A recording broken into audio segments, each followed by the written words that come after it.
Hello students, I am Kalpana Mishra and welcome back to my YouTube channel. Students, इसके पहले हमने इस chapter का पार्ट 1, पार्ट 2 ऑलमोस्ट पार्ट ख़त्म कर लिया है। ये लास्ट पार्ट सिर्फ हमारा बचा हुआ है, एक हीट एंड कोल्ड ट्रीटमेंट और नाइट्रोजन फिक्सिंग। ठीक है, तो स्टार्ट करते हैं हम आज का पार्ट। ये लास्ट पार्ट है। अगर इसके पहले के आपने प्रीवियस वीडियो नहीं देखी हो तो प्लीज़ प्लेलिस्ट में जाके आप चेक करें, उसमें जाएं आप चैनल के पेज पर, वहाँ पर आप प्लेलिस्ट चेक करें। क्लास 8 साइंस या क्लास 8 साइंस चैप्टर 2, आपको वहाँ पे ये चैप्टर पूरा कम्प्लीटली विद क्वेश्चन आंसर और MCQ के मिल जाएगा। ठीक है, अगर आप ये 2 दिन बाद इस वीडियो को देख रहे हैं तो चलिए स्टार्ट करते हैं। You must have observed your mother boiling milk before it is stored or used.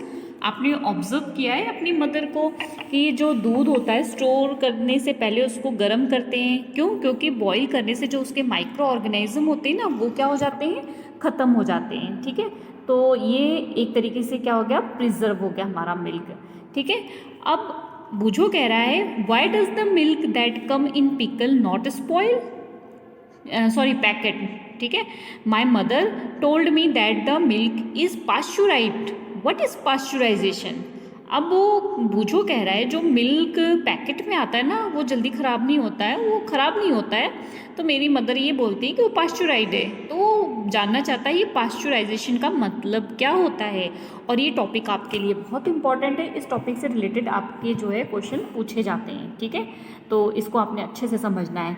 पास्चुराइज milk can be consumed without boiling as it is free from harmful microbes. The milk is heated to about 70 degrees Celsius for 15 to 30 seconds and then suddenly chilled and stored.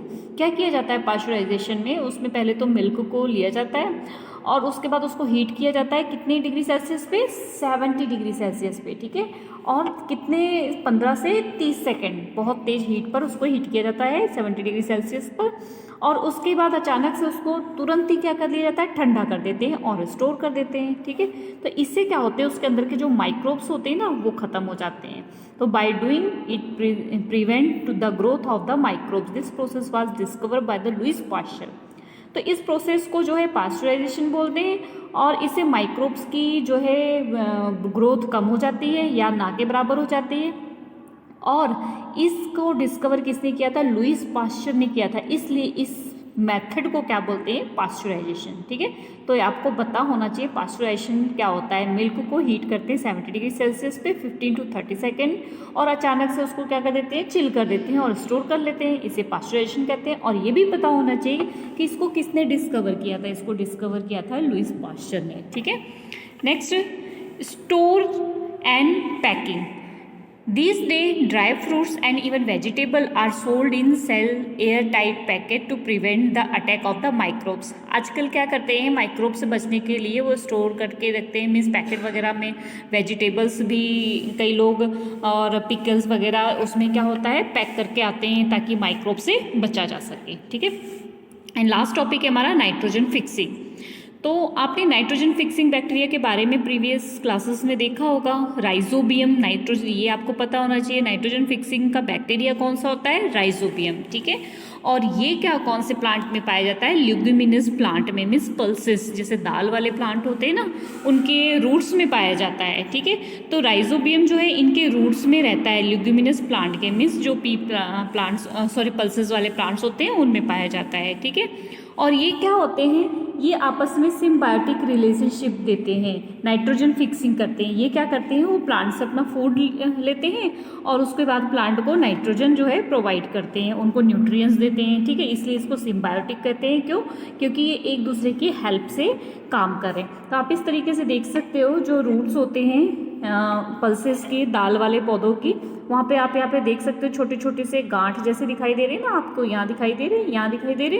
ठीक है, तो ये जो है यही ये nodes होते हैं रूट के, इसको नोड्स बोलते हैं, और जहाँ पर वो बैक्टीरिया पाए जाते हैं जो कि नाइट्रोजन फिक्सिंग करते हैं। ठीक है, अब ये नाइट्रोजन साइकिल को, नाइट्रोजन जो है हमारे एटमॉस्फेयर में आपको पता है 78% नाइट्रोजन गैस है। ठीक है, सबसे ज़्यादा लेकिन हम उसको डायरेक्टली यूज़ नहीं कर सकते हैं, उसको हमें किसी न किसी फॉर्म में यूज़ करना पड़ता है, तो वो हम प्लांट से लेते हैं। तो प्लांट्स से किस तरीके से नाइट्रोजन साइकिल कंप्लीट होता है, तो हम यहाँ से इस साइकिल के थ्रू अच्छे से समझेंगे। सबसे पहले देखो, जो एटमॉस्फेयर की नाइट्रोजन है उसको डायरेक्टली प्लांट भी नहीं ले सकते और हम भी नहीं ले सकते, ठीक है। तो इसमें क्या होता है, एटमॉस्फेयर की जो नाइट्रोजन है, सबसे पहले क्या होता है, जब लाइटिंग होती है, आपने देखा होगा जब बारिश के टाइम में लाइटिंग, थंडर होता है ना, तो उस टाइम लाइटिंग होती है, तो जो एटमॉस्फेयर की नाइट्रोजन है वो कहाँ चेंज कर देता है, वो lighting compounds of nitrogen in soil मिला देता है उसको, ठीक है। अब सॉइल में आने के बाद क्या होता है, एक तो ये होता है कि बैक्टीरिया उसको चेंज कर देते हैं नाइट्रोजन को नाइट्रोजन गैस में, ठीक है, इसको गैस में चेंज कर देते हैं और वो गैस कहाँ चला गया, एटमॉस्फेयर में। एक तो ये हो गया।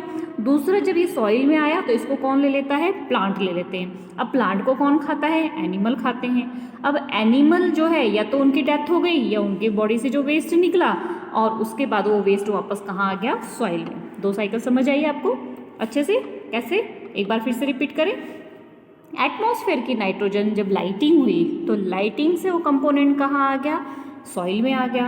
अब सॉइल से दो जगह गई, एक तो यहाँ गई कि जो बैक्टीरिया थे, नाइट्रोजीनियस बैक्टीरिया थे, उन्होंने उसको गैस फॉर्म में एटमॉस्फेयर में छोड़ दिया। दूसरा जो सॉइल की थी उसको प्लांट ने ले लिया, ठीक है। अब प्लांट को जब ह्यूमन या फिर एनिमल ने ईट किया, ठीक है, एनिमल की बॉडी में चला गया। अब एनिमल जो है, उनकी बॉडी का जो वेस्ट है, चाहे वो एक्सक्रिएशन से या फिर उनकी डेथ के बाद, वो वापस से कहाँ आ गया, सॉइल में, घूम फिर के आ गया ना यहाँ सॉइल में, ठीक है। उसके बाद एक और स्टेप है इसकी, एक स्टेप और अच्छे से याद रखनी है यहाँ से, कि जो एटमॉस्फेयर की नाइट्रोजन है, वो नाइट्रोजन फिक्सिंग बैक्टीरिया जो है एटमॉस्फेयर की नाइट्रोजन को क्या कर देते हैं, चेंज कर देते हैं, टर्न कर देते हैं। किस में टर्न कर देते हैं, नाइट्रोजीनियस कंपाउंड में। और वो नाइट्रोजीनियस कंपाउंड कहाँ चला जाता है, सॉइल में, ठीक है। समझ आ गई बात। यहाँ से लाइटिंग से ये सारी प्रोसेस हुई थी, ये सारी प्रोसेस, और ये वाली प्रोसेस किससे हुई है, बैक्टीरिया से हुई है। तो ये नाइट्रोजन साइकिल बहुत इंपॉर्टेंट है आपकी 8th क्लास के लिए, इससे क्वेश्चंस पूछे जा सकते हैं या साइकिल बनाने को आ सकती है, तो ये आपने अच्छे से करना है, ठीक है। तो यहाँ पर है कुछ हमारा व्हाट यू हैव लर्न, तो इसको भी हम देख लेते हैं। Micro organism are too small and are not visible to the unaided eye, मतलब हम अपनी आंखों से उनको नहीं देख सकते, वो बहुत ही छोटे होते हैं माइक्रो ऑर्गेनिज्म, ठीक है।